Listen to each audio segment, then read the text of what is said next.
This episode's sponsored by CuriosityStream, which now comes free with Nebula. Details are in the description box below.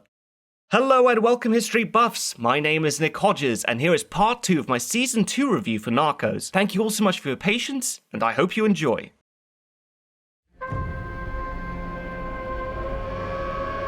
Buenos días. En una carta que enviaron a todos los medios, un grupo que se identifica como los Pepis, acrónimo utilizado para perseguidos por Pablo Escobar. In the weeks that followed the bookshop bombing, more bodies continued piling up. With an average of 6 per day, all the victims had one thing in common: Pablo Escobar. His enemies had banded together and given themselves a name. Like death to kidnappers, Los Pepis couldn't be clearer who their target was. In their very first press release, the group said, "We want to make Pablo Escobar feel in his own flesh his own brand of terrorism. Every time that Pablo Escobar carries out an act of terrorism against defenseless people, we will respond with a similar act." Now, one small change Narcos makes to the timeline is that we see Los Pepis go public in Christmas 1992, when, in real life, it was after the bookshop bombing in January 1993. But nevertheless, the arrival of Los Pepis changed everything. For the first time, Pablo Escobar was on the ropes. The terror tactics he had helped develop were now being used against him, and they were immediately effective. As the leaders of Los Pepis had the advantage of knowing everything Escobar did, all they had to do was make a list of his underlings and kill them, one by one, until he was all alone, until he had nothing left. At first, Los Pepis' victims were low-level enforcers, drug dealers, sicarios, people the public couldn't care less for. After all, they terrorized Colombia for almost a decade. Por Colombia! But eventually, Los Pepis began killing off the more white-collar criminals of Pablo's organization, his crooked bankers, realtors, accountants, launderers, people who knew where Pablo's money was and how to get it. And this would have devastating consequences for him. Now, even with their knowledge of the cartel's infrastructure, there were those who felt Los Pepis must have had outside help, because often these people they targeted could only match up with intel provided by Centrospike. In Narcos, one of the moles leaking this information is Javier Peña. He's approached by Don Berner and initially agrees to cooperate if they only kill Pablo's sicarios. We see him join Los Pepis in a raid and even tries to navigate a safe passage for them so they can avoid the police. Eventually, Javier Peña gets cold feet when Los Pepis start killing innocent people. There's a specific murder Narcos is inspired by when Los Pepis goes after Pablo's lawyer, Fernando Duque. In real life, this lawyer's name was Guido Paramontoya, and on April 16, 1993, his body was found stuffed in the boot of a taxi along with his teenage son. On the sign it read, "What do you think of the exchange for the bombs in Bogota, Pablo?" For Peña's character, that's a step too far. Now, the real Javier Peña was never involved with Los Pepis and barely knew Don Berner. When he did meet him, it wasn't over coffee, but in passing at the Carlos Holguin Academy. The reason why Peña is written that way in Narcos is to represent how Los Pepis infiltrated Searchblock. There were even allegations that Hugo Martinez was working with them, and apparently there was enough evidence to arrest him, but President Gaviria intervened because he feared a public scandal like this would kill the Escobar manhunt. To this day, we don't know how high the conspiracy went, but there were certainly a lot of suspicious interactions going on between Searchblock and Los Pepis. For example, on February 1993, Peña reported to the DEA HQ that Fidel Castaño was not only cooperating with Searchblock, but joined them on raids, and that he even saw Don Berner visit the Carlos Holguin Academy several times. In his book Manhunters, Peña said, "I also met Don Berner, although again I had no idea he was tied to Los Pepis. I knew very little about him, only that Attorney General de Grief had allowed him to visit the Searchblock and authorized him to be used as an informant."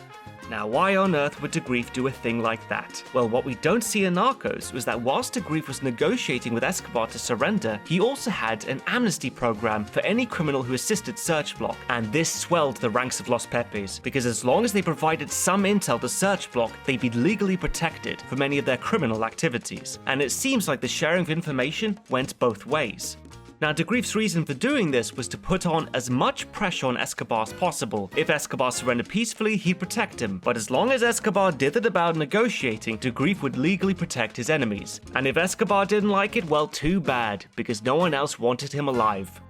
As Los Pepis' body count continued rising, it soon became clear they had moved on from only targeting criminals to anyone affiliated with Escobar. Not just his family members, but his doctors, gardeners, maids, literally anyone. In Narcos, the reason given why Los Pepis do this is in direct retaliation for one of Escobar's attacks. In episode 6 of season 2, there's a scene when Cali godfather Gilberto Rodriguez is celebrating his daughter's wedding when one of Pablo's bombs explode. There's no telling how many are killed, but the one thing we do know is how furious Gilberto is. Up until now, he has always maintained a low profile, but from this moment on, he ups the ante. Mátenlos a todos. No quiero que solamente maten a sus abogados, contadores, banqueros. Quiero que maten a sus secretarias. A toda aquella persona que haya levantado un dedo para ayudar a ese hombre. La quiero ver muerta.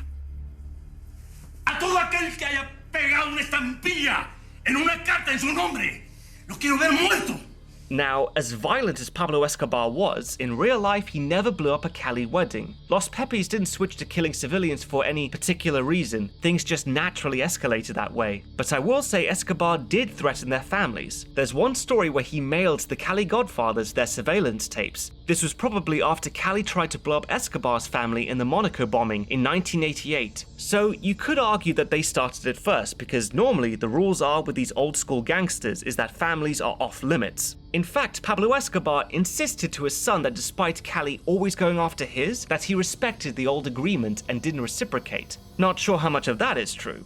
There's also another scene in episode 6 when Los Pepes track down Escobar and his family to one of his safe houses. A huge gun battle breaks out, and against all odds, they barely escape with their lives. Now, whilst this particular scene is made up, it does authentically betray just how much danger his family were in. Throughout this period in 1993, Los Pepes were constantly on their heels. Given how they were tearing his organization apart, Escobar had to face the truth. That moment came on the 17th of February 1993 when they torched his prized antique car collection. Once Pablo saw their charred and twisted metal husks, he knew that they were never going to stop. More than anything the government had ever done, Los Pepes scared Escobar the most. And a few days later, on the 19th of February, he scrambled to fly his family out of Colombia.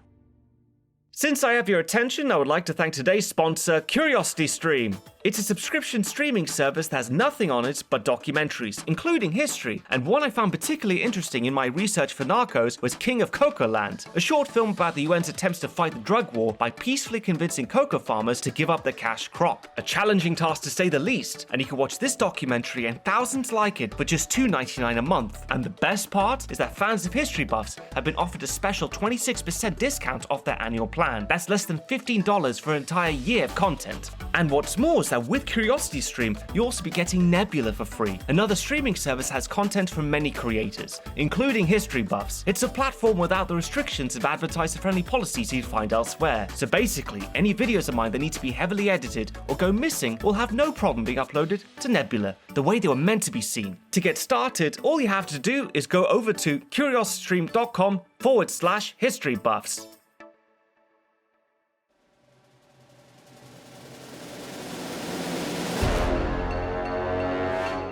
The first time the Escobars tried to flee Colombia was for a plane bound to Miami. Now, we don't see this as tempt to Narcos because they also made another later, and due to budget and pacing, the showrunners only portrayed that one.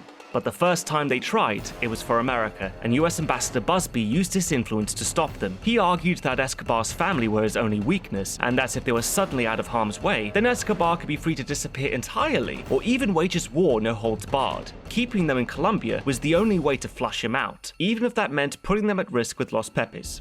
Now, up until now, I haven't spoken that much about Escobar's family. I've referenced his son a lot because Juan Pablo is a great source of first-hand information, but by this point in the story, he played a big role in his family's attempts to escape. But for some reason in Narcos, he's like Bart Simpson. In a span of 10 years in the show's timeline, he never ages. He's always a child. When asked about what he thought of Narcos, Juan Pablo said, "In the series I'm like Benjamin Button, I get younger and younger. By the end, I look about 8 years old." The reason I'm mentioning this is because when the Escobars tried to flee Colombia, Juan Pablo was 15, and even though he was a teenager, he assumed responsibility for both attempts to escape, not his mother like in the show.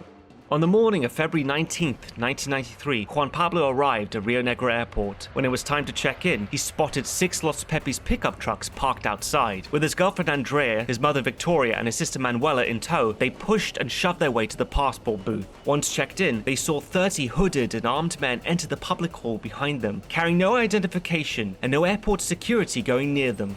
As they approached their gate, several agents appeared and started slowly and deliberately taking forever to search their belongings. When they eventually missed their flight, airport security stepped in and demanded they leave. Through the window to the main hall, they could see the Los Pepes were waiting for them on the other side. But when all seemed lost, an employee from local airline approached Juan Pablo and offered his help. Y aparece alguien que yo no conocía, aprovechando él un descuido de los policías, se me acerca y me dice, yo sé que usted está en muchos problemas, dígame si le puedo ayudar en algo. Y por la ventana de la oficina, que era pequeña, vi como un helicóptero estaba aterrizando en el aeropuerto. Y en ese momento yo dije, es la única ventaja que yo puedo llegar a tener para escaparme. Le dije a ese señor, ¿usted no me puede alquilar ese helicóptero para yo irme ya en él, para yo escaparme? Y a los 10 minutos estaba aterrizando un helicóptero.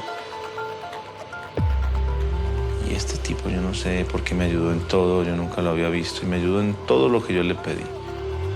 Y ahí, bueno, finalmente yo me subo al helicóptero y escapamos con mucho miedo. The very next day, Ambassador Busby cancelled their US visas, ending any future endeavors to America. Now, although this first attempt isn't depicted in Narcos, I thought it was worth mentioning, because from this point on is when Pablo Escobar started getting desperate. His family's close call with Los Pepes was enough to scare him to make a new surrender offer in March 1993. This time, all he wanted was for his family to be granted asylum and a private cell with its own kitchen so he could prepare his own food to prevent poisoning. Gustavo de Grief saw this as progress, but Gaviria still refused to accept anything but unconditional surrender. Rejected once again, Pablo retaliated with even more violence. On April 15, 1993, a car bomb leveled a city block in Bogota. Packed with over 200 kilos of explosives, it killed 20 people and injured another 200. Over 2 months, 9 bombs would go off, causing such devastation there was a glass shortage. But for each one of these attacks, Los Pepes retaliated. Aside from leaving chilling messages, Los Pepes would pose their victims' corpses in gruesome displays that harkened back to the old days of the MAS or the extraditables. By the summer of 1993, the once all-powerful Medellin cartel was on its last legs. Hundreds of Pablo's properties had been looted and burned. Many of his allies had either died, surrendered, run away, or defected to Los Pepes. Save for only a few loyal henchmen, Escobar was almost completely isolated. Never staying in one place for too long, he and his family changed hideouts frequently. Life on the run for them deteriorated quickly, and one story during this time is portrayed in Narcos. On May 25, 1993, the Escobars arrived at a hideout after being caught in a torrential downpour. On the verge of hypothermia, Pablo struggled to keep his daughter warm and resorted to using stacks of cash for firewood, allegedly burning away through $2 million of it. The symbolism of that moment was not lost on Escobar. Whilst he was getting weaker, his enemies grew stronger. One in particular was Colonel Hugo Martinez. Now, by this point in Season 2, the fictional character based on him, Colonel Carrillo, is dead, and President Gaviria installs a new man to lead Search Block. This time, the showrunners feel comfortable in calling this new character by his real name, Colonel Hugo Martinez. Because unlike Colonel Carrillo, this version of Hugo Martinez is a goody two-shoes. He doesn't go around torturing suspects or throwing them out of helicopters, things that the real Martinez was accused of allowing to happen. Hugo Martinez chose his own path a long time ago, and he hasn't deviated from it since. He's methodical, favors procedure, and strict protocol.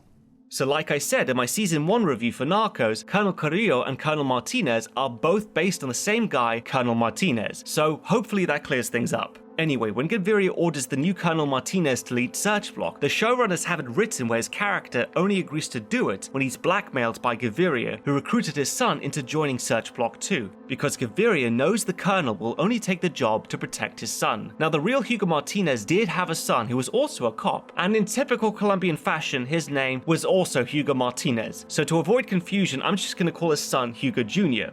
Anyway, this whole blackmail story with Gaviria is made up, because what ends up happening in the show is when Colonel Martinez takes charge of Search Block, he reassigns Hugo Jr. into another unit, believing his son will be safer there. This unit is an elite surveillance team that uses portable radio-finding technology to find suspects, kind of like the Colombian version of Centrospike. But in real life, Colonel Martinez didn't reassign Hugo Jr. into this unit, because he was already there. What actually happened was that when Colonel Martinez heard about the promising potential this unit had, he wanted to bring it to Medellin to hunt Escobar. The only thing he didn't like was that this unit was led by his son. In Mark Bowden's Killing Pablo, Martinez said this: "Send the team, but I don't want you to come here," the colonel told his son. Martinez had heard about his son's work for a long time, but without telling Hugo, had twice intervened to keep his unit from coming to Medellin. But as much as he tried, Colonel Martinez eventually gave in. His son's experience was just too invaluable to the unit to strip it from him, so if he wanted the best resources to track down Escobar, he had to go against his fatherly instinct. The way he went about aiding his son was by banning all mobile phones in Medellin and closing down all the repeater stations that transmitted long-distance radio signals, meaning that the only way people could communicate was either by landline or very short-distance radios that had to have a clear line of sight between the transmitter and receiver. This meant that if Escobar tried to use either, he'd be much easier to find. This is why Escobar initially used messengers, but as Los Pepis kept killing more and more of his people, this was getting harder to do. If he wanted to get his family out of the country, he had to do it soon. On September 18, 1993, Escobar surrendered his family into the protective custody of Attorney General Gustavo de Grief. Now, we don't see this in the show, but de Grief set up the Escobars in the Altos del Campestre apartment building under heavy guard. The deal was that if de Grief could get them asylum in another country, then Pablo Escobar would surrender. At least that was one of his conditions. However, negotiations dragged on for 2 months, and every day Los Pepis parked out front and opened fire on the building before speeding away. Meanwhile, Colonel Martinez ordered his son's unit to put the family under surveillance. Parked up on hilltops overlooking the city with a clear view of the building, Hugo Jr.'s units were able to pick up Escobar calling his family every day. But getting a lock on his position proved difficult, and there were initial setbacks. On multiple occasions, Hugo Jr. misinterpreted his readings and sent search block to raid the wrong place. But a couple of times in October, they very nearly caught Escobar, which proved the technology could work. Through trial and error, Hugo Jr. spent every day fine-tuning his equipment. By the end of November, it became clear to the Escobars that de Grief wasn't going to live up to his promise. Although he was protecting them, he was also holding them in place as leverage. And again, this is something we don't see in Narcos. Although de Grief was openly defying the president by negotiating, he was also playing a dangerous game of his own with the drug lord. When word reached de Grief that Escobar had only a handful of people left, he sensed an opportunity and changed the deal. He now told the family that unless Pablo surrendered within a few days to him, that he was going to withdraw their protection. Out of desperation and without consulting anybody, the Escobars bought plane tickets to try and flee the country one last time.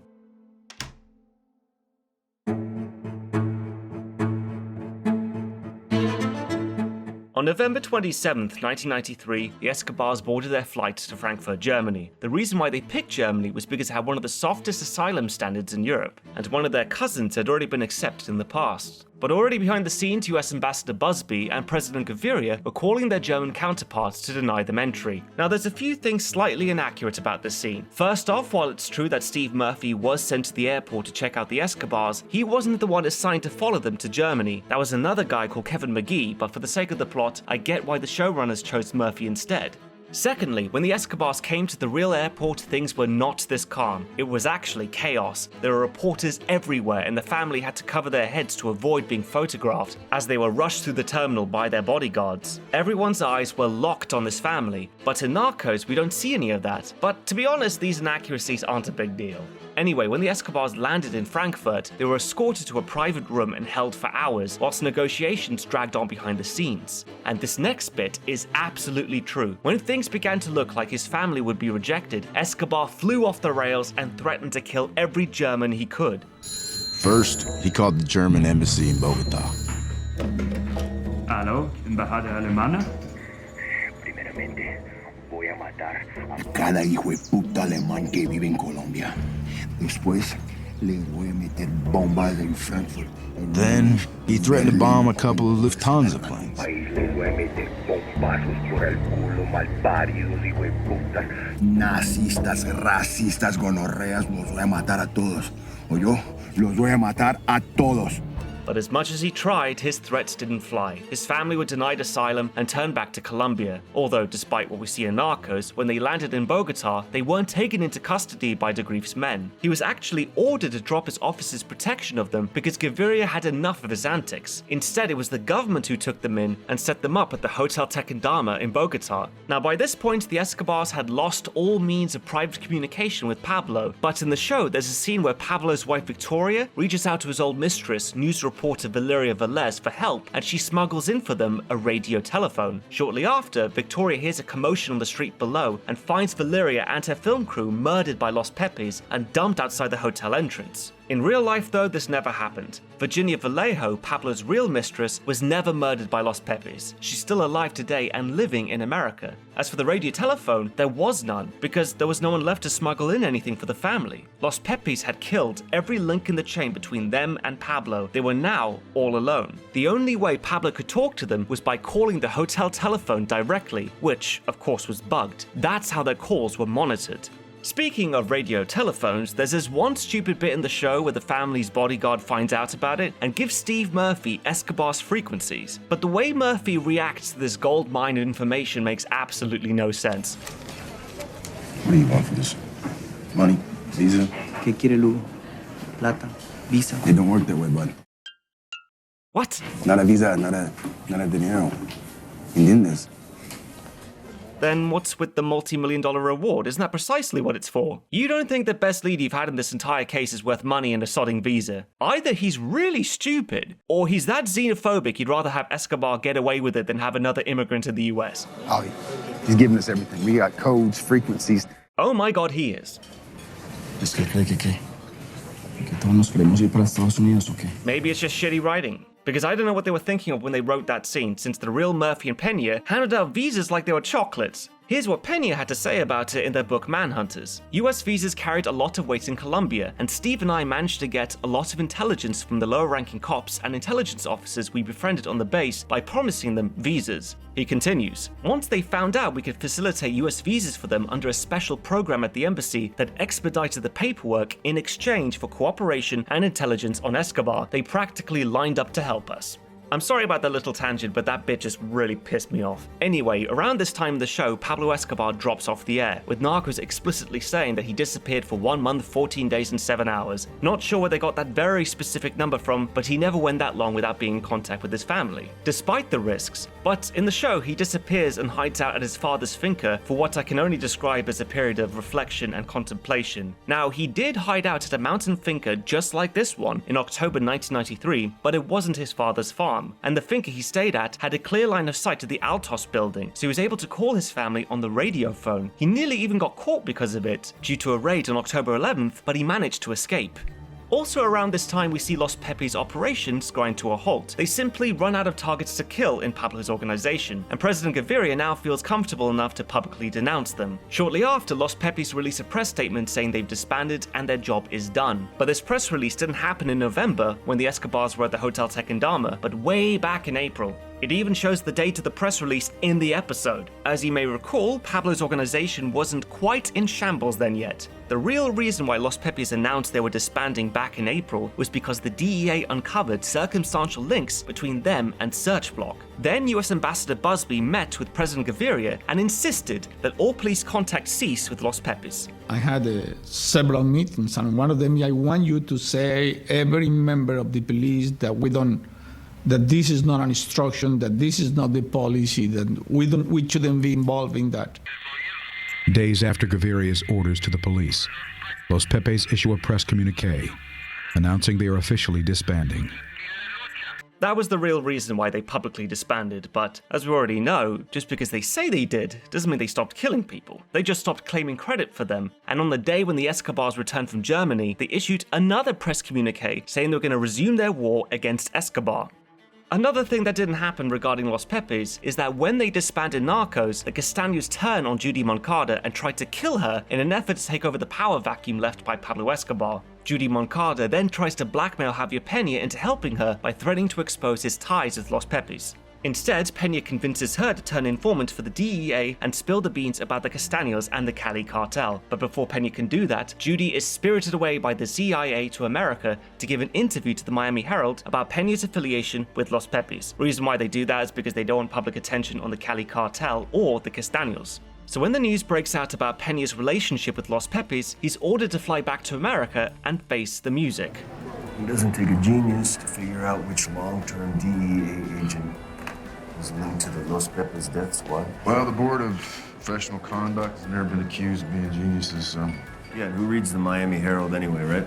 So everything I just mentioned here never happened. As I said before, Judy Moncada is a fictional character, so there was never a Miami Herald article accusing Pena of being linked to Los Pepes because he wasn't, and a civil war never broke out between the members of Los Pepes. However, it is true that Javier Pena was ordered to fly to America on December 2nd, 1993. And the reason for this was that word had reached down that Escobar was possibly on his way to Haiti, and Pena was to meet with a source in Miami to confirm. This source was none other than El Navegante, the Cali spy who turned over Rodriguez Gacha. However, Pena didn't want to go because he had little faith in this assignment, but his hands were tied. Even back then, he felt that by going, he was going to miss out on something big. Of all the people who had a vested interest in nailing Escobar, Javier Pena deserved to be there when it went down. No American had given more or done more.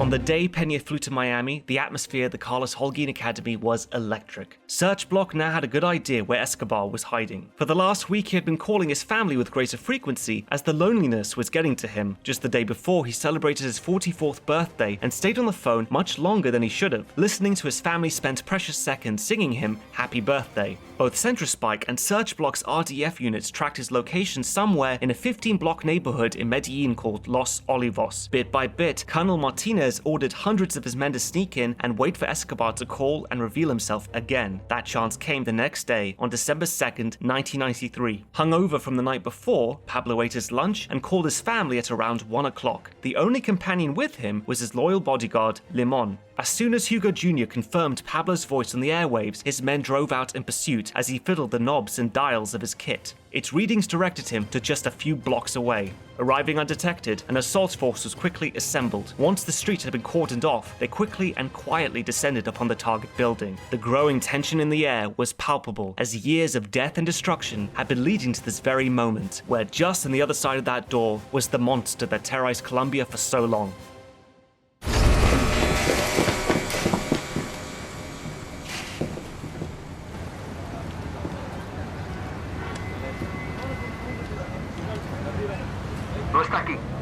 I know what you're thinking. We've all watched this scene 100 times before. This has to be made up, right? Well, cliche or not, this really happened. On this day, of all days, they narrowly missed the gap on Escobar's location. But what went wrong? Well, once Hugo Jr. calmed down, he reconsidered what he had learnt about this technology in the weeks before. He then realized that something in the environment must have interfered with the signal. After a quick search, he found out the signal had bounced off a nearby body of water and gave the appearance it came from this location. Although frustrating, it at least confirmed Escobar was nearby. It's by this point in the episode where Narcos takes creative license and has a scene where Pablo goes out for a little drive to clear his head. He walks about in public and looks so disheveled because of his beard that nobody recognizes him. He buys an ice cream, he sits in the park, and imagines a whole conversation with his dead cousin Gustavo Gaviria. Now, who's to say he didn't do any of these things on some other day? We just know for certain he didn't do it on this one. But in the end, who cares? This scene has such good writing that, as long as it feels authentic to the character and historical figure, then a small inaccuracy like this doesn't bother me. Anyway, feeling invigorated, Escobar drives home and calls his wife Victoria to answer questions from a journalist. In real life, he was talking to his son, otherwise the content of the call is exactly as depicted here.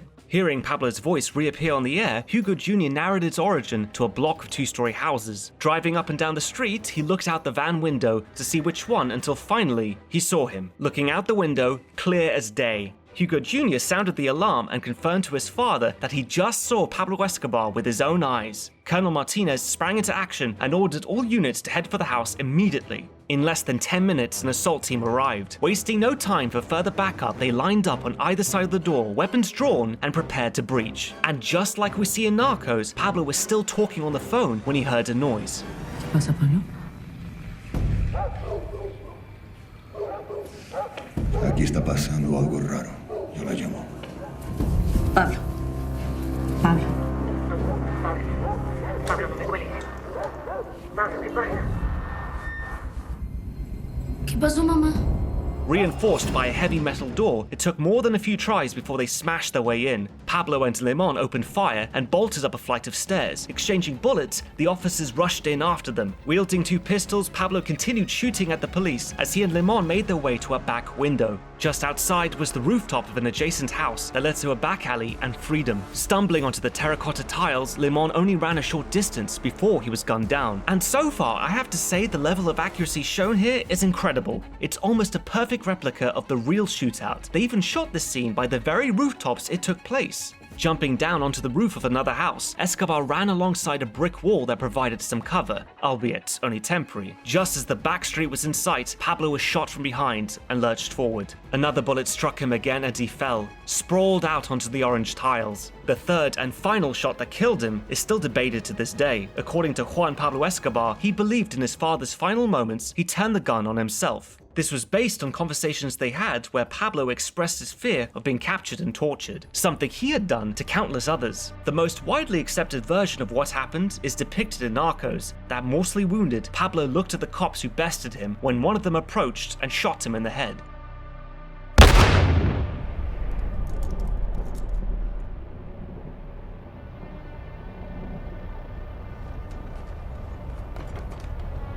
Viva Colombia. ¡Viva Colombia! ¡Que viva! ¡Matamos a Pablo Escobar! ¡Que viva! ¡Que viva Colombia! ¡Que viva! ¡Que viva Colombia! The day Pablo Escobar died played out just like we see here. It was a day of mixed emotions. For many, joy and relief he was finally dead. In just under 10 years, Colombia's war on drugs had cost the country over 45,000 victims. For others, like his family and those who lived in Barrio Escobar, it was a day of mourning. Despite everything he had done, they would remember him as a loving father and husband, as a philanthropist who gave more to their community than the government ever did. At his funeral, 15,000 people attended to pay their respects, and many still continue visiting his grave today. The only big inaccuracy about his death was that Steve Murphy wasn't at the raid. He was actually back at the Carlos Holguin Academy when everything was going down and arrived shortly after. The officers who took down Escobar asked Murphy to join them for a picture, and they posed like big game hunters with their elusive prey. However, this picture would later cause them some headaches with the press because it gave the false impression that Americans were involved in the raid, when really everything had been done by Colombian law enforcement. Ironically, Narcos continues to give this wrong impression. Following Pablo's death, we then see the fallout with his family. Just like in the show, his wife Victoria had a meeting with the Cali cartel, the first of 4, as she threw herself and the lives of her children at their mercy, and surprisingly they granted it, in exchange that Juan Pablo never followed in his father's footsteps, and if they left Colombia and never returned. If they did that, they would be spared. For a price. ¿Cuánto le queda, señor Escobar? En propiedades, en plata.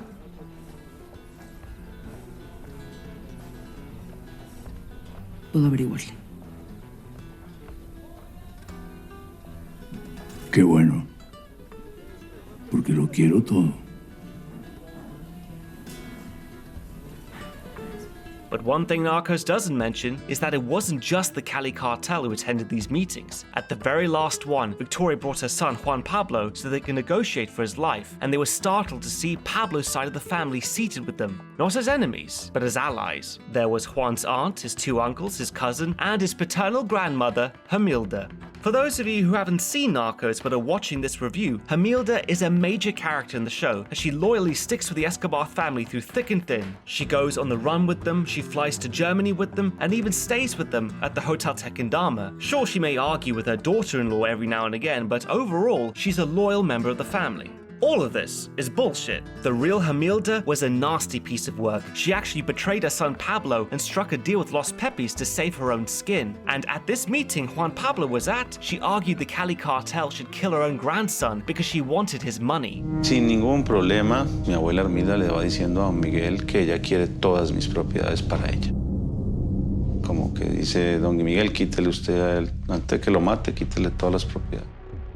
In the end, Juan's life was spared, not because his father's relatives defended him, but because Cali godfather Miguel Rodriguez was so disgusted by their behavior. Anyway, to the victor went the spoils. This not only meant Pablo Escobar's family inheritance, but also his empire. For the Cali cartel, they had taken out their greatest rival, and by the mid-1990s, they controlled 90% of all the world's cocaine. As for Los Pepes, they disbanded when Escobar died, but reformed again as a paramilitary group.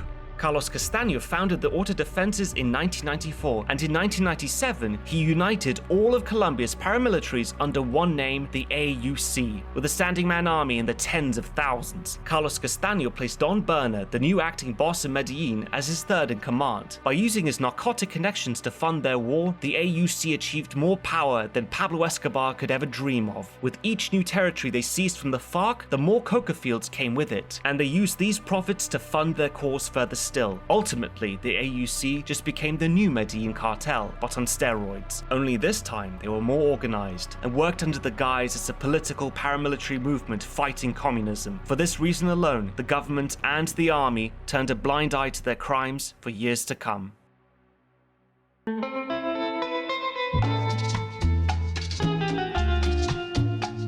So that's where I'm going to leave things with Narcos. Obviously, there's a third season on the Cali cartel, but I figured Pablo Escobar's story alone deserved the history buff's treatment, because he wasn't just another gangster, he was arguably the greatest outlaw of all time. You can't compare him with the likes of Al Capone or even Chapo Guzman, because whilst they both took on the state, he brought a whole nation to its knees, changed his constitution, declared war on it twice, and he did all that as a drug lord. Could you imagine if he actually became president of Colombia like he wanted? He'd be the South American version of Stalin. And the more research I've done on this guy, the more I'm convinced that Narcos got it right. The showrunners understood that to build credibility, they had to be as accurate as possible to the biggest events in the show, because they knew that was what would keep people tuned in. I mean, everybody's heard of Pablo Escobar, but for many, that's all they know. So they watch the show because they're curious, and then they're like, oh my god, did he really blow up a plane? Did he really put a bounty on every cop in Colombia? And then they go on Wikipedia and find out it's all true. I'd say the stuff that gets embellished the most are small character tropes involving the protagonists. Like when Steve Murphy gets into a traffic dispute and shoots some guy's tire out, or beats up another for snorting coke in a bathroom when he had a bad day. Both of these events are made up for drama and character development. Same with the bit when his wife Connie flies back to America when things get too dangerous. Whereas the real Connie Murphy was pretty upset when her character did that, and is quoted in the Hollywood Reporter saying, "I would never have left my husband there." But aside from that, I think the showrunners genuinely cared about the history they were telling. I mean, you could see it in their decision to shoot in Colombia. They could have easily gone to Puerto Rico or somewhere with cheaper tax incentives and tried to pass that off as Colombia. But no, they wanted to go and shoot in Bogota, in Medellin, in the barrios, in the jungle, and for me, that's to be commended because shooting at the real locations almost always adds another level of realism. The only times it doesn't is like when Christopher Nolan shot Dunkirk at Dunkirk, which is a bit pointless, seeing how the real town was blown to bits during the war and was completely rebuilt. Another advantage to shooting in Colombia is that the cast and crew got to work and live in the same environment as the people who experienced these turbulent times. Anytime they had a question, they could ask a local, and they provide invaluable insight that you can't get anywhere else. I also love the fact that Narcos is a bilingual show, where much of the dialogue is in Spanish, which is still something fairly new to this industry. Not too long ago, you have movies like Blow, where Pablo Escobar spoke English to Johnny Depp's character in a Spanish accent. For no reason except Hollywood thought Americans couldn't be bothered to read subtitles and would be put off watching it, whereas Netflix has no issues at all because they have a completely different business model than movies and TV. As a monthly subscription service, they aren't reliant on sales or ad revenue for a show to be successful, so they can afford to be bold. In fact, it's only good business for them to be so, since they're a global service used by Spanish speakers as well as English ones. So when the decision was made for Narcos to be bilingual, the showrunners wanted to try another new thing, to hire the best actors from all over Latin America. That's why Wagner Moura, the actor who plays Pablo Escobar, is really from Brazil, his wife Victoria from Mexico, Rodriguez Gacha from Puerto Rico, Pacha Herrera from Argentina, and so on. As a mainstream show, you'll be hard-pressed to find a more diverse range of ethnicities than this cast. The only people who might not like it so much are Colombians. I mean, as an Englishman, I can't tell one Spanish accent from another, but they certainly can. And I bet you they laugh their asses off when Wagner Moura tries pulling off that distinctive Paisa accent the people of Antioquia are known for. Through no fault of his own, I mean, the guy is Brazilian after all, but I imagine it must sound as cringy to them as Al Pacino's Cockney accent does to me. This fellow I went with said, "There's yours. There's your dog, Hermosa of Selsden." So I looked at it. I swear to God, Ray, I looked back again, they lengthened to 14s. Oh, honey, you're gonna ruin your eyes. This is not good for you. But overall, I'd say Narcos is a fantastic show, and definitely my favorite Netflix series to date. I admit the historical accuracy is about 50-50, but there was never a moment in my research where the creative changes pissed me off. There was a lot of history they had to unpack, and I feel for the most part they got it right. The effort was definitely there, and in the end, that's all I ask for when I watch a historical movie or TV show. That's what all us history buffs really ask for. Well, that about wraps it up. My name is Nick Hodges, and thanks for watching History Buffs. And remember, if you like the show, help the channel grow. If you wish to support History Buffs, then you can now do so at Patreon. And as always, let me know in the comments section what you thought about Narcos, and of course, what historical movie should I review next? In the meantime, check out the History Buffs Twitter and Facebook pages for new updates. Until then, I'll see you next time.